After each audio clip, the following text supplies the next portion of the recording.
Okay.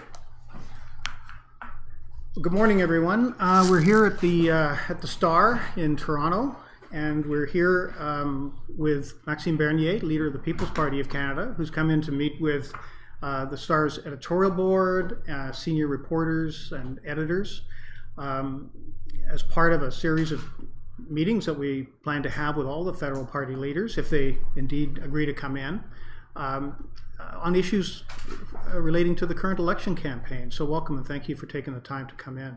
I appreciate that. I appreciate this opportunity, and I hope that all the leaders will come here and have that discussion with you. It's too important for Canadians. They need to have all the point of view for this election. Yeah. Perfect. Thanks so much.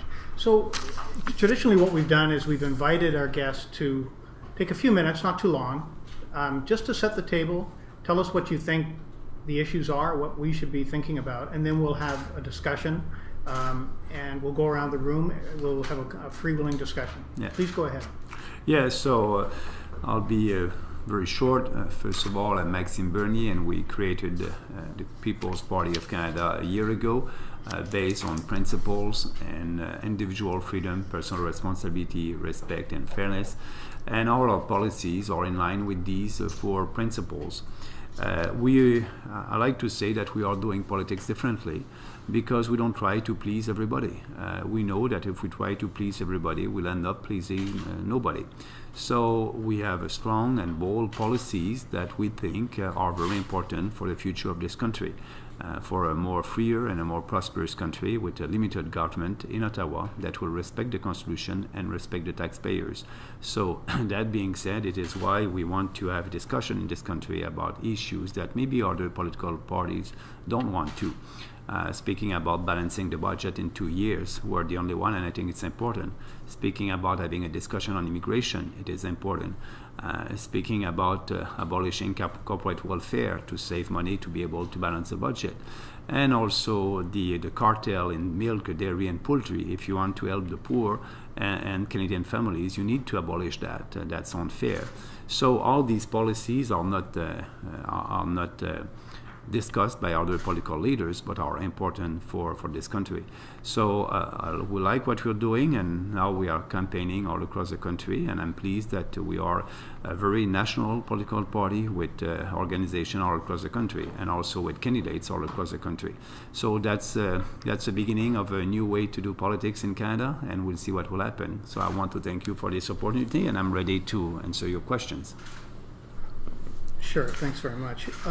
Okay, just to plunge in on some news that's sort of come up in the last 24 hours. I know that you object to being associated with people that are on the quote-unquote far right. Yeah. I've heard you on this many times, but it keeps on happening.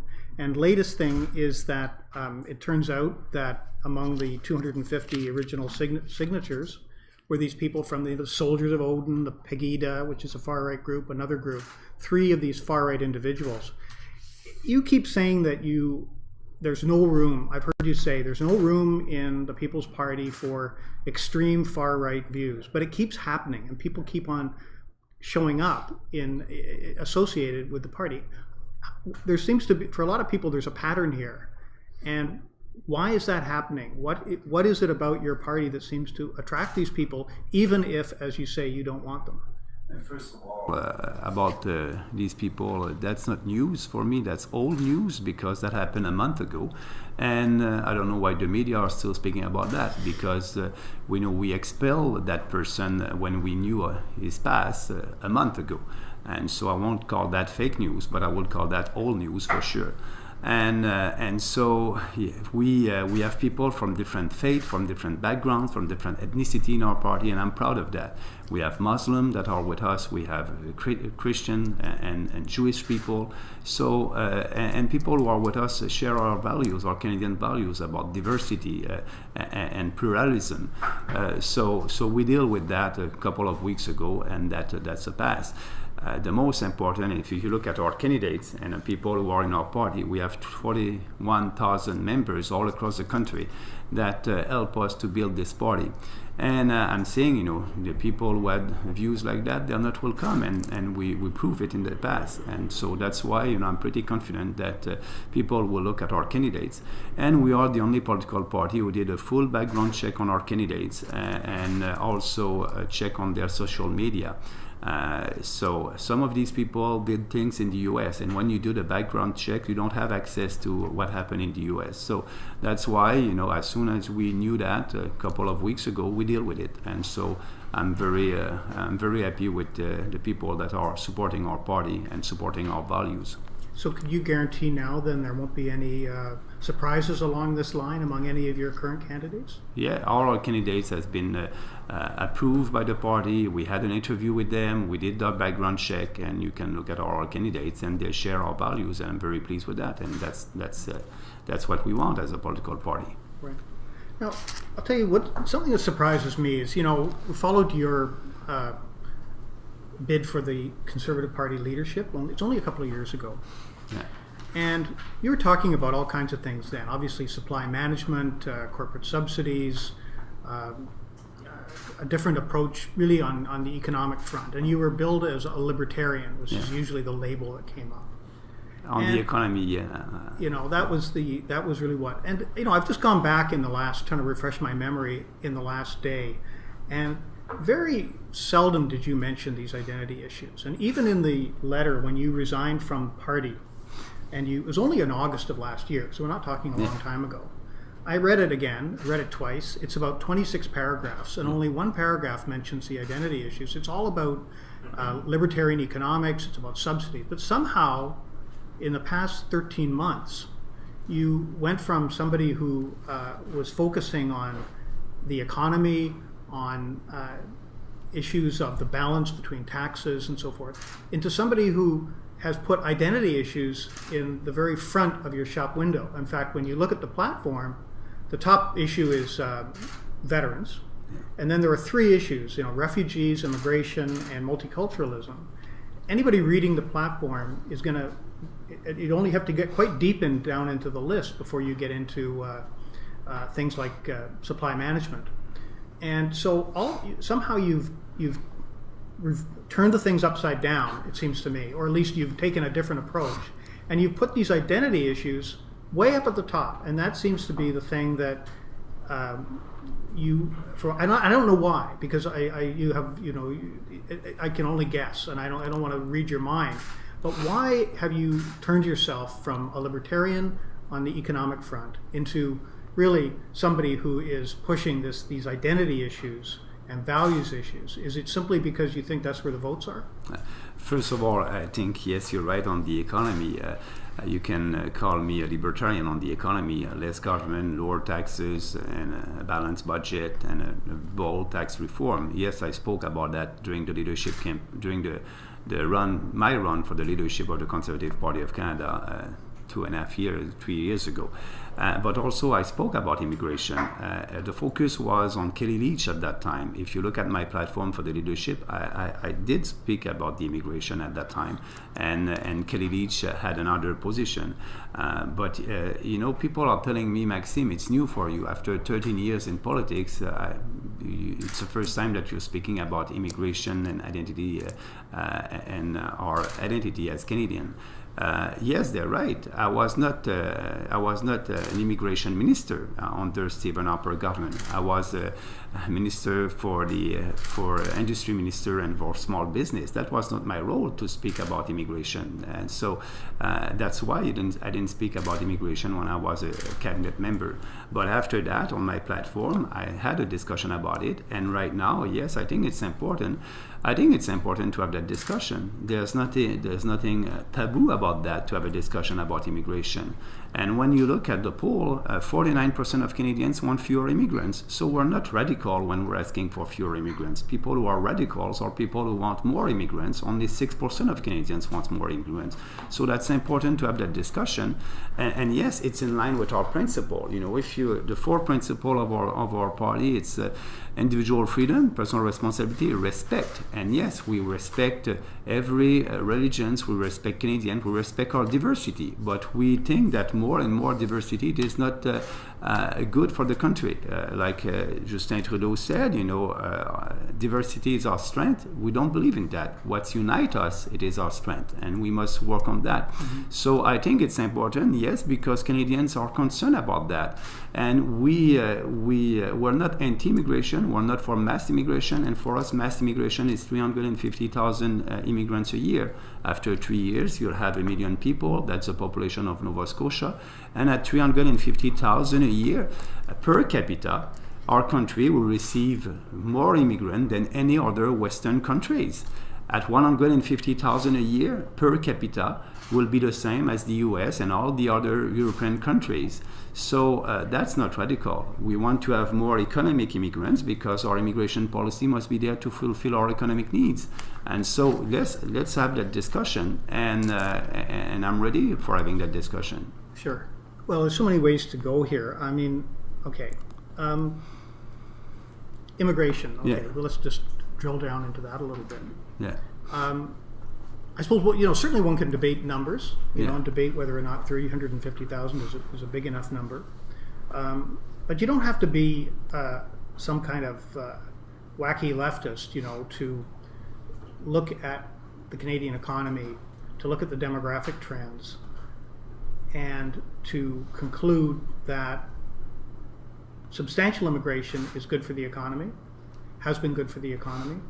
You look at things like the Conference Board of Canada famously brings out study after study demonstrating and arguing that if we don't want to face a demographic crisis down the line, we need to have substantial amounts of immigration. You have the OECD coming out and praising the way Canada's been handling this. You have numbers coming out over the summer that showed that recent immigrants are finding jobs, that they're in fact finding jobs they have a lower unemployment rate than other Canadians. All kinds of indications that, values aside, immigration at pretty substantial levels in the 300,000 range is something that Canada needs for its long-term future, for the obvious demographic reasons. Why would you, as an economist, and certainly as a person with an economic background, argue with a pretty heavy consensus of economic analysts of this issue, and basically reject their views on this? I just simply don't understand it from purely just an economic point of view, leaving aside the values. Yeah, first of all, the most important, if we want Canadians to have more babies, and I think that's important for our demographic, like you said, taxes are important. There's a cost when you're having a child. There's a cost of that. So we have a tax platform that will give more money in the Canadian pockets, and they will save $35 billion a year with our tax reform. So that's huge. You need to put that in context also. But like I said, right now on 310, I think it's the number of this year, 310,000, that's the number of this year, or 20, something like that. Only 26% of them are economic immigrants. And maybe you can argue that no, the number from the government is 55%. And both are right. I'm right and they're right. So when I'm saying 26% of our immigrants are economic immigrants right now, and the government is saying 55%, it's because they are taking into account the immediate family of that skilled worker that is coming to Canada. And I'm just counting the skilled worker, but yes, that person will have the right to come with their immediate family. But actually, the skilled worker is coming here because we need that skill and these kind of people to help for the private sector. So let's have more of them, and increasing the ratio at 50% instead of 26%. So that will help. So 50% of 150,000 a year, it's about the same at 26% and 310,000 a year. So let's have more economic immigrants. And also don't forget that in the numbers you have refugees. Canada receive absolute number more refugees than the U.S., 10 times bigger than us. It's not sustainable.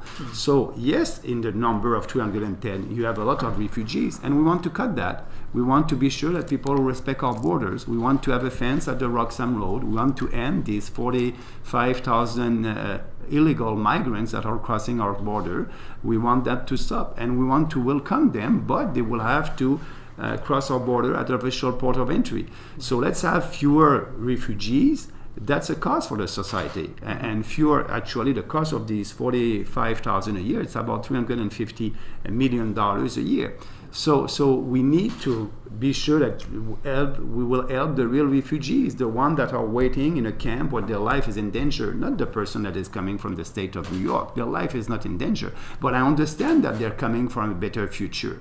But we cannot save the world. We cannot save the world. It's not sustainable. So let's help the real refugees, having fewer refugees and helping the real one, the minority that are persecuted in another country. So that's the goal. That's Canadians are generous for that, but not for helping these people to cross illegally our borders. So in the numbers, you have a lot of refugees, and for us, we'll have fewer refugees. And I think that's important, but more economic immigrants.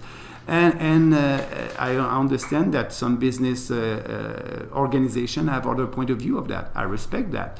But also we must be sure, that's a cost for Ontario. All these people are coming here in Toronto. And look at the cost for the Ontario government and the city of Toronto. Mm-hmm. And we want them to be part of this society. And if they're coming here and living in a ghetto, that's not what Canada, that's not our country. But where are these ghettos? I don't get it. I mean, we read about Europe, and they have all this, because of the geography. Yeah. They have, huge influx of illegal refugees, people who are just fleeing bad conditions in the Middle East and Africa and whatnot. Yeah. Call them whatever you want. Yeah. They may not be official refugees, but they're newcomers who are coming. Migrants. And, we've seen tons of publicity in various countries about social problems, and they have their own approach, they have their own history. Yeah. In France and other countries, you hear about these ghettos.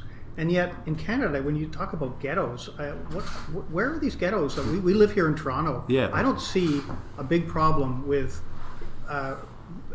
immigrants and migrants and being ghettoized. What I see, we live down here. These big fancy new buildings that are being built are full of people who are brown and black and Asian and so forth, working in all kinds of finance and IT. They're completely normalized Canadians. They're not ghettoized. I don't see where it is. But that's we don't want that. We don't want. I was in France. So you agree it doesn't exist? No, I agree that in some part, if you're coming from China, and before when we had, I'll give you an example. We have a point system, and if you speak English or French, you had some points. It's easier for that person to integrate our society when they speak the language. Sure. But right now, it's not the case anymore. You can be not speaking any of our two official languages and be Canadians. That's new from the Trudeau government. They changed the point system. So it's harder for you to integrate our society if you don't speak the language. We don't want to have these kind of ghettos like they're having in Europe. That's why we want to have the discussion right now. That's why it's time to have the discussion, because we love this country and we want this country to be like that. And actually, I ask you to look at the video when I did my announcement on immigration. I was in Mississauga. The room was full of new Canadians from Indian origin, from African origin, from different faith, Muslim. They were all here, and they agree with our policy because they came here on the rules. And now there's no such thing of I'm exaggerating about the point system. It's still there, but it's not the same. We are opening our borders to try to save the world, and we cannot. That's why we are against the migration compact from the UN. Migration, it's not a normality. These people must be able to stay in their country if it's safe and secure. We must help this country to be a safe and secure country. That's why, migration, it is not normal, and being a Canadian, it is not a right, it's a privilege. And when I did this announcement, you can ask the different ethnic communities that are in favor, because I'm looking at them as Canadians. I'm not doing politics like Justin Trudeau and Andrew Scheer, pandering to different ethnic group. I'm not. For me, they're Canadians. I won't call a Chinese Canadian or Hindu Canadian. They are Canadian first, and that's what they like from it. They came here to be Canadians, to share our values, and that's why we don't pander to them. We are looking at them as Canadians, and our policies for all Canadians. And I think people appreciate that. So no pandering, and our immigration policy is very popular with these people.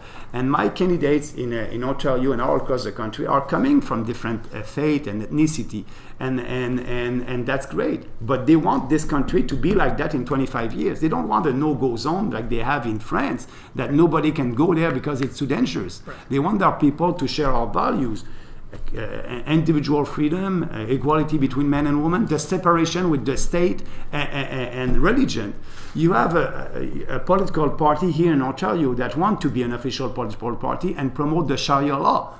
It's not our country. Sharia law, it's not part of our country. So, but it's not an official. I agree with you. It's not an official party in Ontario. But there's people who are pushing for that. That's not Canadian values. So they know in Canada that there's a huge separation between the state and religion. And so people who came here, they came here to share our values, to share the Canadian values, to have more freedom. And that's what we want. That's why we need to have a face-to-face interview with them. That's why we need to have a discussion about values. Okay, we'll come back to that. I've been asked to remind everybody that we're here at the Star with the leader of the People's Party of Canada, Maxime Bernier, talking about issues in the campaign. And I gather that there's a question from a reader, Joanna? This is from a reader. What is the party's proposed plan to make housing affordable for the millennial generation for big cities such as Toronto and Vancouver? Immigration is a solution. If you have fewer immigrants, 46% of our immigrants are coming to big cities like Toronto, and that's giving pressure on the prices of houses. So immigration will be a solution. Fewer immigrants, you'll have the pressure on the market, house market will be lower. So that's a solution. The other thing is lower taxes. We want to give them more of their money. We don't. You'll be able to do what you do with your money, what you want to do with your money, if you have more of your own money in your pockets. Like I said, our tax, no more capital gains tax in this country, 2 tax rate.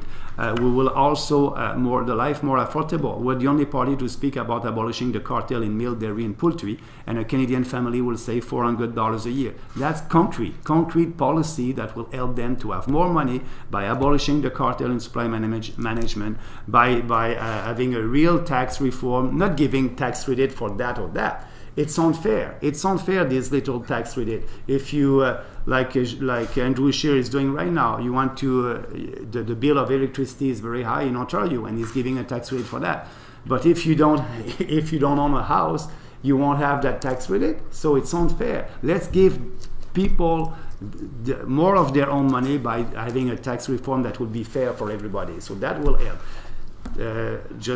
Abolishing the supply management, immigration, and also our tax reform. They will have more money, they will be able to buy a house. It will be easier for them to be able to buy a house. Okay. Who wants to jump in? I will. Go ahead. Thank you. Hello, Mr. Bernier. I'm Diane Reinhardt. I'm on the editorial board. I wanted to talk to you about climate change. Yeah. So there's a worldwide consensus of scientists who say that climate change is real and it's caused by greenhouse gas emissions. And in your platform, you deny that. So can you explain that position? I don't deny that climate change is real. I'm not a climate denier. Yes, the climate is always changing, and it's a fact. It's a fact. What I'm saying is there's no climate emergency. There's no climate crisis. And I don't want us to build policies on sentiment and panic. So for us, people are asking to change our way of life and to impose a tax on carbon. And I'm not hypocrite like Justin Trudeau and Andrew Scheer. If you believe in climate change and with their program, you must vote for Elizabeth May. Elizabeth May said, and the UN also, that you need to impose a tax of $300 a ton to be sure for the federal government to achieve the Paris Accord targets. Right now, the Trudeau government, it's a tax on carbon of $50 a ton. They won't be able to achieve the Paris Accord target. So they're lying to the population. Justin Trudeau is lying when he's crossing the country and saying, I will achieve my Paris Accord target. All the experts, the UN experts are saying he won't. And same thing for Andrew Scheer. He said, I want to impose a carbon tax, but I will impose more regulation on businesses and I will impose a tax on the big emitters. That's the same. So they won't be able to achieve the Paris Accord and they won't save the planets because, as you know, our emission, it's only 1.8% of the global emission. So I'm telling the reality to Canadians. If you want to fight climate change, your provincial government can do that. And in Quebec, actually, the carbon tax won't apply in Quebec because they have a cap and trade system. The environment is a shared jurisdiction with provinces, and I respect the Constitution, and I'll let provinces deal with that. But for us, we won't sign the Paris Accord. We won't impose a carbon tax. We won't impose more regulation on businesses because we think that there's no climate crisis emergency right now. And it's a little bit bad that people are saying to the youth of today that if we don't do anything in 20 years or 15 years, that will be the end of the world. That's not responsible. And you know, every 10 or 20 years, the radical environmentalists are saying that.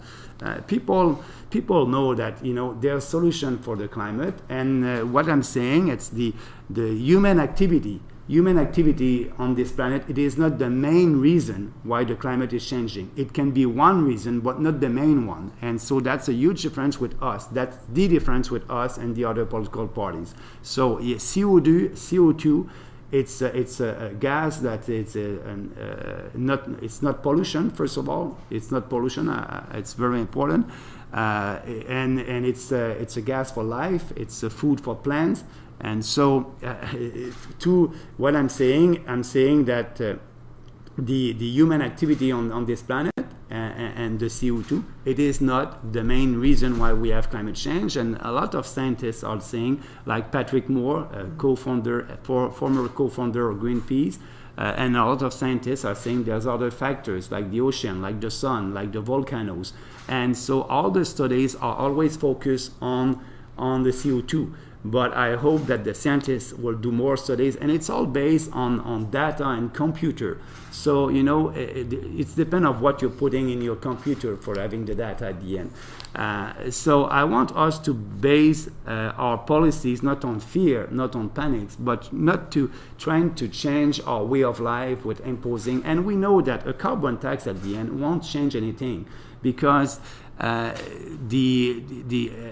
an economist, if you tax more at the pump, Canadians won't change their behavior. They won't, because there's no alternative that are competitive to the fossil fuel. There's no alternative. So when you increase the price at the pump, people won't change their behavior. It's only we're only grabbing more money from Canadians. So first of all, the others are not telling the truth that they will achieve the Paris Accord, Scheer and Justin Trudeau.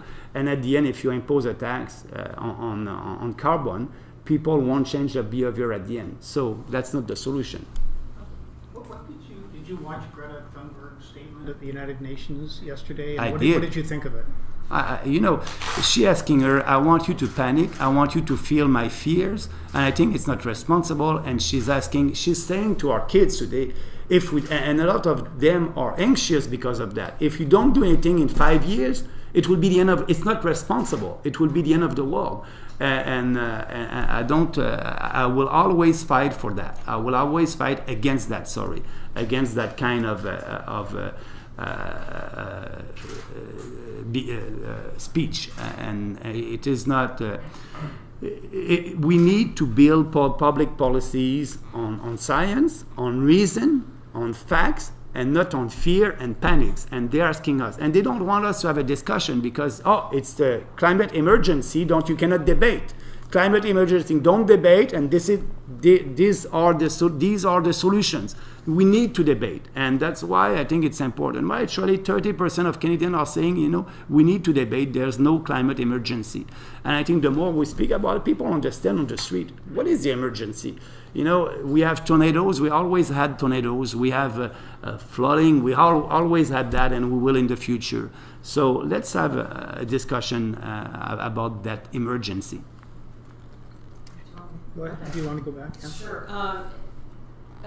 Ms. Bernier, when we're talking about Greta Thunberg, Yeah. she's a 16-year-old Yeah. girl with Yeah. autism. Yeah. And you sent out an 8-part Twitter Yeah. series Yeah. that calls her deeply disturbed, clearly mentally unstable, a threat to our prosperity and civilization. This is a child. What does that say about you that you would send out a note and ask people to attack her, to join you in those attacks? No, first of all, I tweeted 2 days after that, and I said she's a courageous girl.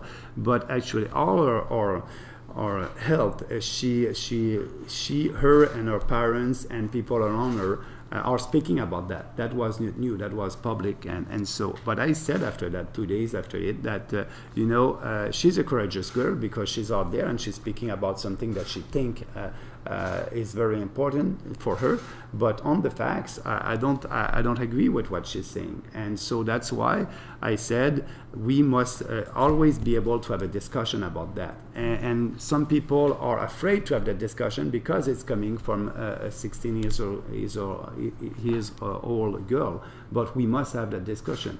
And yes, when I tweeted that, 2 days after that, I said, let's have a discussion about her facts. And other people are bringing in the discussion her health, and I did that, and that was a mistake. Kathy? I think actually we have a reader question, if you don't mind. Sure, We can just go there first, and then, sorry, Kathy, and then we'll go to Kathy.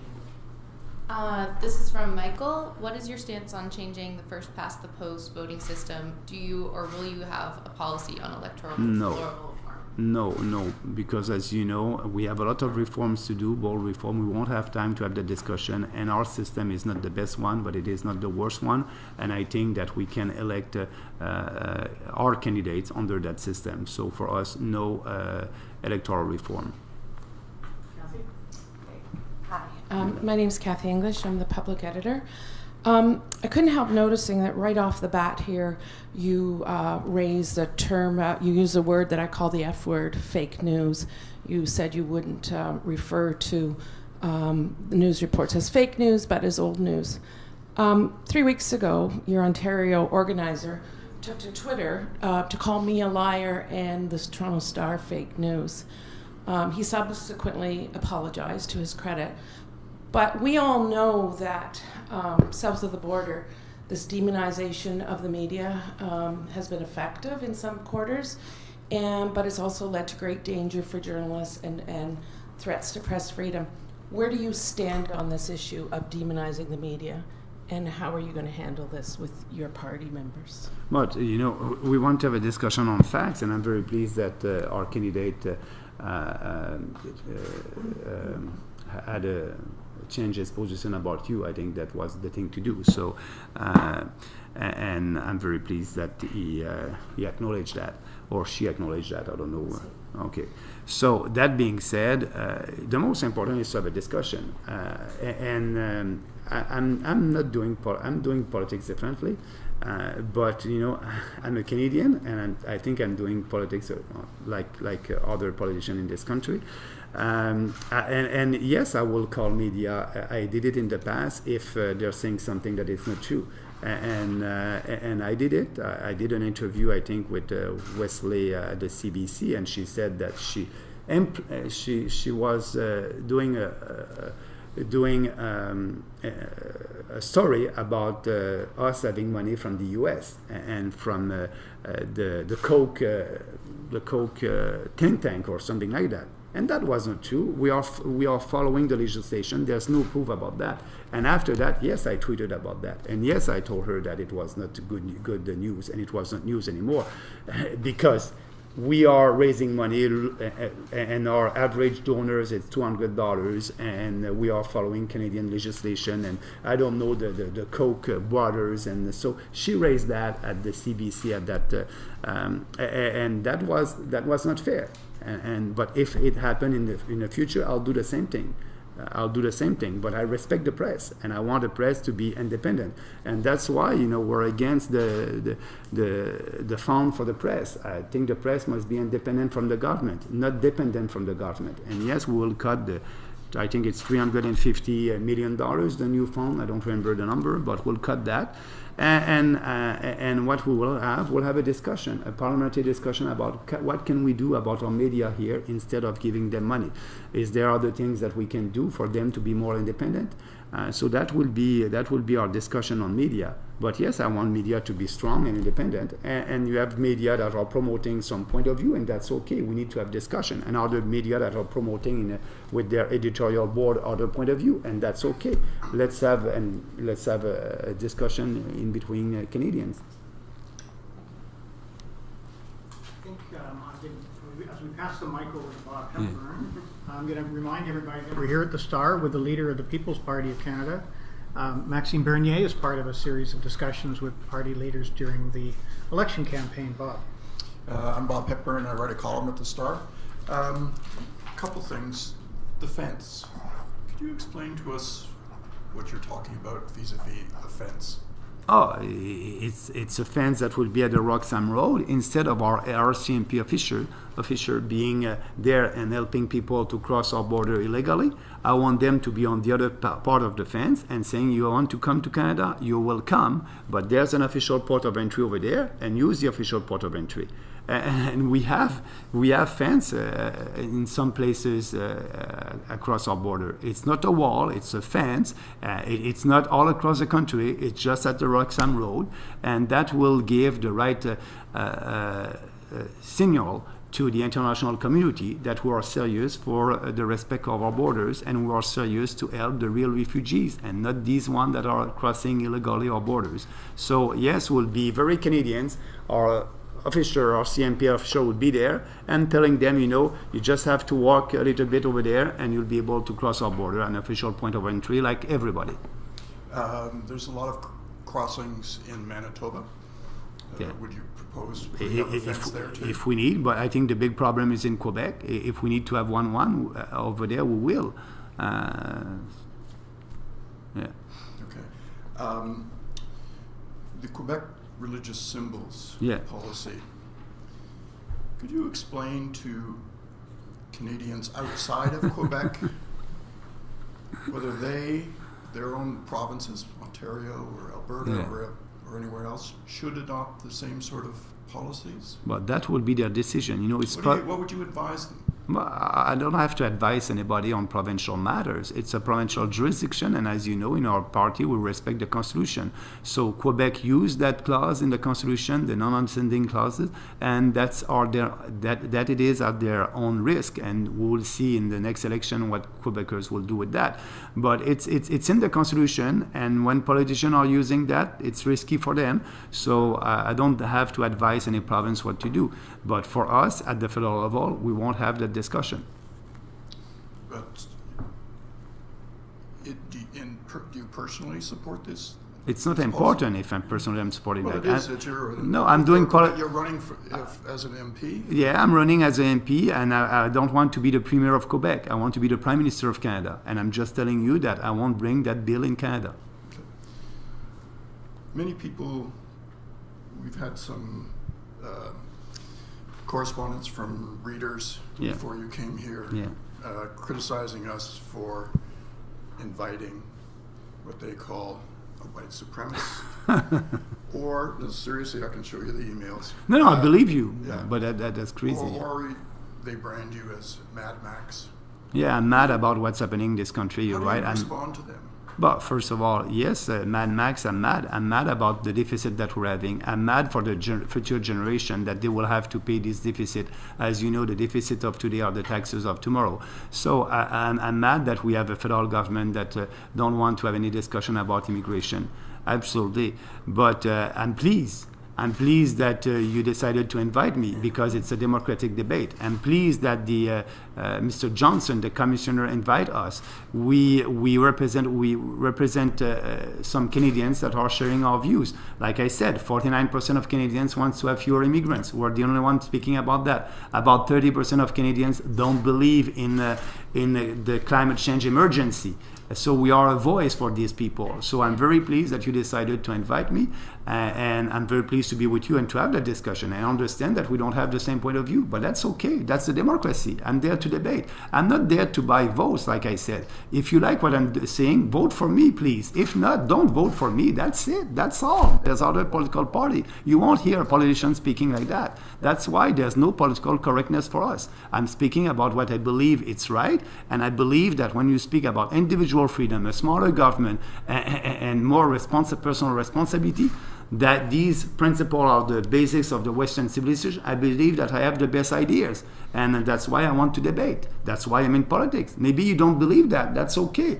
But I'm doing politics based on ideas and freedom and passion and conviction, and that's what I like. So for your viewers that I'm asking them to read our platform, and they won't see anything against Canadian values in our platform. It's all based on a strong principle. And actually, we're the only party with a strong platform.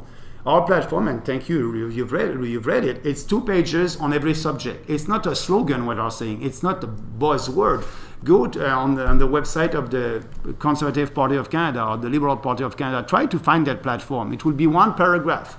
I would do that, 1 paragraph. For us, we have the issue, the facts, and our solution. And I think people appreciate that. That's risky to do that, but that's the only way for us to do politics. Susan? Susan Delacourt, Ottawa Bureau Chief. My questions are going to be more about people, if that's not too... some of my colleagues have alluded to this. A lot of people in Canada who like Donald Trump, like you. How are you different from Donald Trump, and how are you the same? First of all, if you read our platform, I think I'm very different. I'm saying the same thing for the last 12 years. If you look at my speeches that I delivered a couple of years ago, it's the same on a lot of issues, and I think people appreciate that. They appreciate the authenticity of our platform and the way that I'm doing politics. So I don't try the politician that I have a lot of admiration for. It was Margaret Thatcher. And if you want to compare me with a politician, I will use Margaret Thatcher. She was strong. She was a real free market politician. She spoke against socialism in UK when it was at the peak. And she said also she didn't like the word consensus in politics. She likes conviction. And I agree with her. When you try, I don't want to do any consensus with our values and our principle. You must speak about your conviction. And my job as a politician is to try to convince more Canadians that I have the right ideas. And so I'm not looking at Donald Trump for an idol or a model. I'm looking at Margaret Thatcher. What's wrong with Donald Trump? I don't know what's wrong with Donald Trump. In your mind, in your view, why don't you want to be compared to him? I don't have time to look at what Donald Trump is doing every day. What I can tell you, he was right on one thing. When we had the free trade agreement with the negotiation in the free trade agreement, he was asking the federal government to abolish the cartel in milk, dairy, and eggs. And I wrote about it, and I said, that's the only position.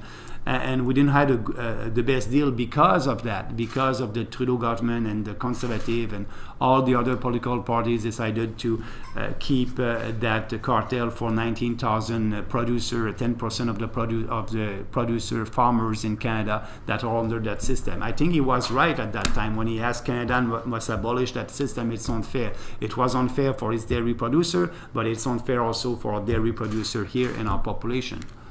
Can I squeeze in one more domestic question? Yeah. Who do you think is your biggest opponent in this election, Trudeau or Scheer?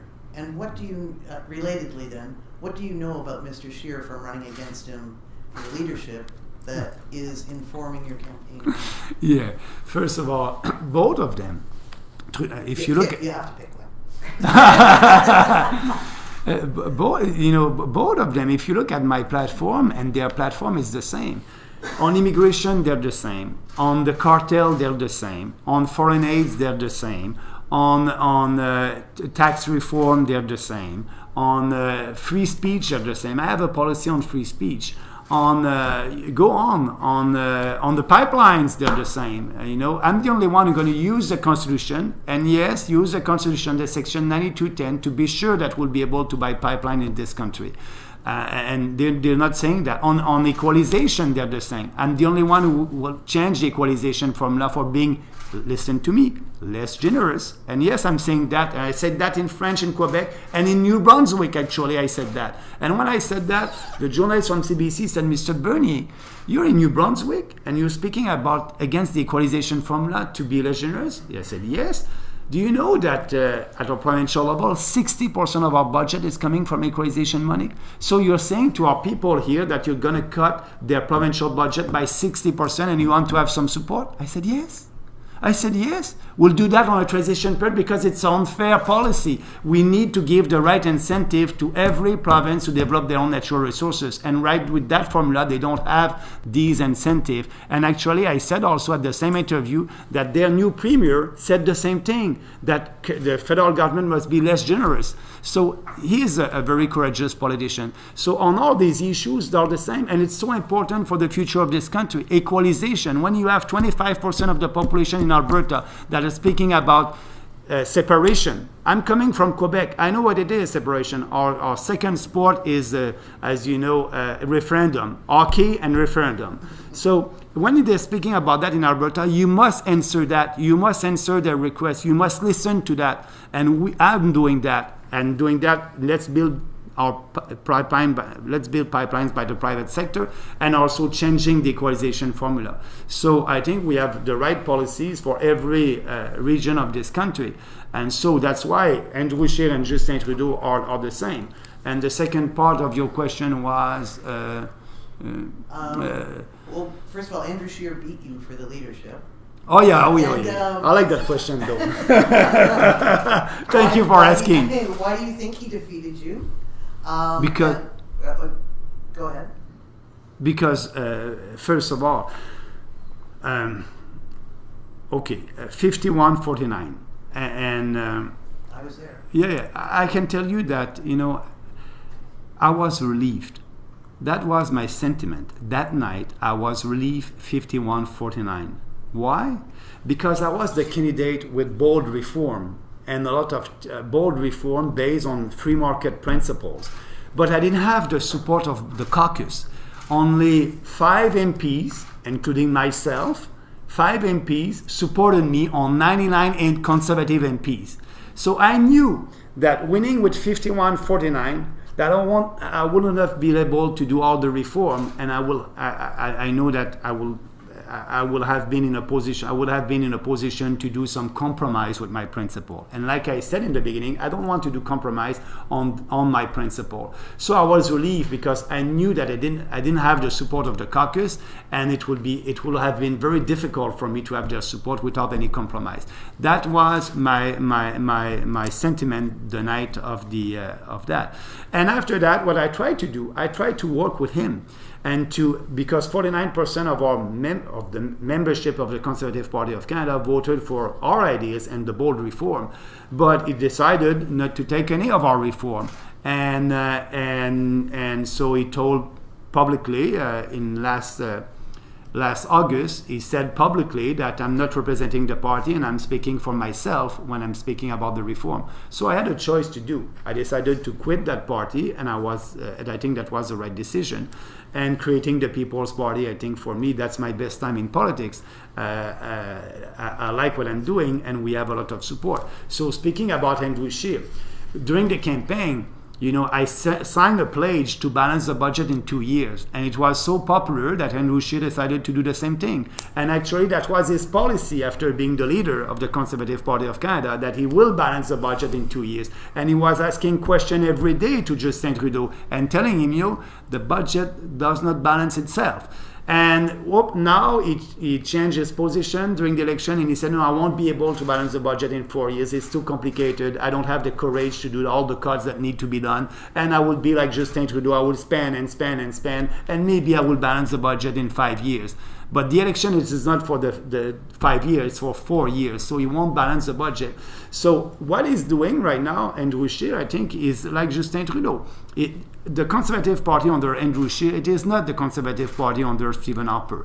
Andrew Scheer said, I think he said that with the with I think it was the Sun, the Toronto Sun, last November, that under his leadership, the Conservative Party of Canada is a centrist, pragmatic, political party with lots of ideas for a lot of people. Translation, I don't have any vision for this country. I don't have any principle. Tell me what you want to hear and I will repeat it.